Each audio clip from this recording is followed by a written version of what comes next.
Can't even get in here, can I? Ladies and gentlemen, Michael Palmisano here. And just like all of us, I feel like we're losing legends at an incredible pace. I saw Warren Haynes' post this morning about David Crosby.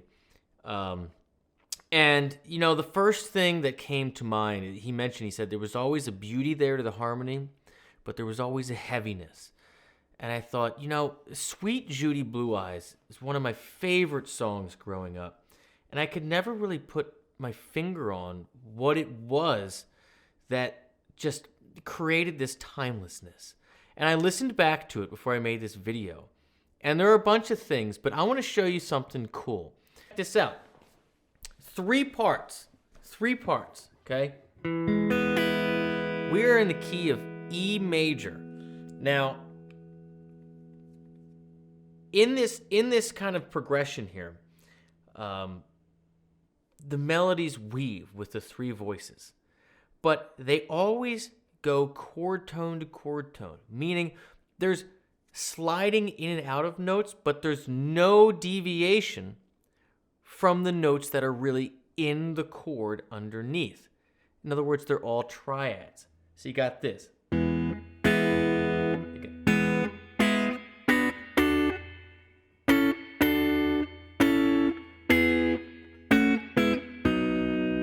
You hear that?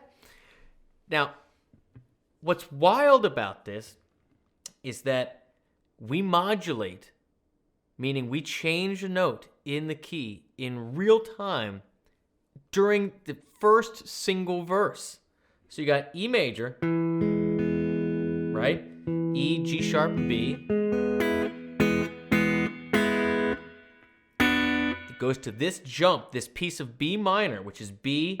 Here's the big one, D natural, and F sharp major. Remember, always third hunting. The D is what we're going to pay attention for. Why?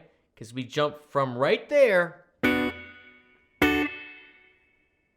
D major triad, right? So now this is D, F sharp, A, back and forth, A major, D major, A major, E major. Walk it down. F sharp minor. Again, we're still in it. Nothing's crazy. E major. But then, right there, the very last note, that D becomes D sharp. That becomes the major third of B major, which is the 5 chord, which gives you the leading tone to go back to our tonic center E. Now, for all you advanced music theory people, you're going to be like, yeah, that's basic. And for all you people that are complete purists and just listen to the sound, you're going to say, Michael, you are a complete nerd. That they probably don't even know they're singing it. Yes, they do. Yes, they do. Because just like anything great in life, cooking, you pick, building a house, it's really simple, tasteful things done exquisitely well that make the deepest connections with people, the things that people really care about. And I'm telling you, moving around in 3-part harmonies like this, root, third, and fifth for each of these triads, E major, B minor, D major, A major, D major, and voice leading, right? Staying.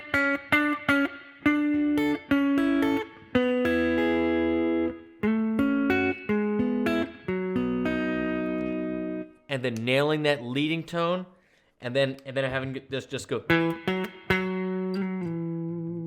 is tremendous. Tremendous. And it's so simple, so hard to execute, which is why it was such a big song.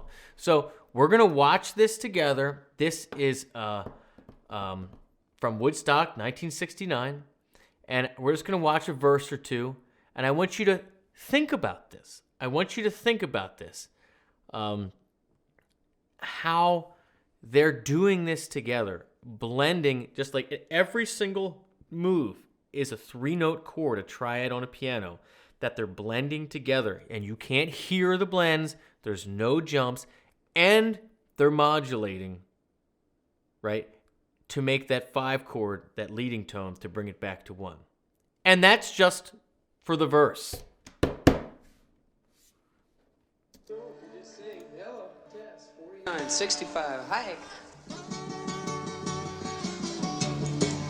Yeah! Ladies and gentlemen, please welcome with us. And they're doing this not in the key of the record.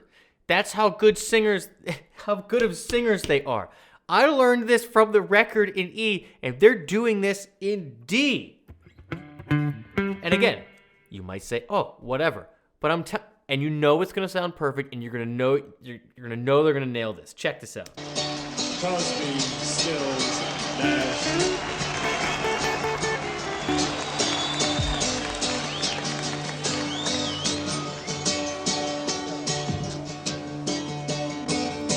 It's getting to the point where I'm no fun anymore.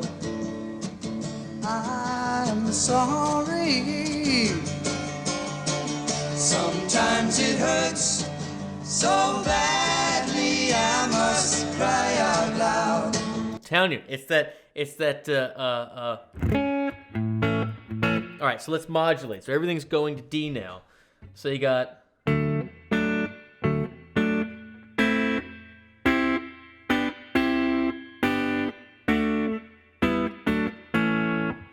Dude. So again, I can do this because I know my triads and I play an instrument. But I'm going to move my 3-part harmonies a whole step than the key of the record live and have it blend like that. I hope that you acknowledge the significance as much as I do, because it's true. I'm lonely. I am yours. You are mine. You are what you are. You make it hard. A little less bottom end on the guitar, please. I'm going to stop it there just because I don't want this video to get taken down. I don't want to use too much of it. Because when I looked for this one, because I remember this, when this came out, I thought there'd be like 15 versions of this up on YouTube. There's just the one, and so I feel like it's questionable.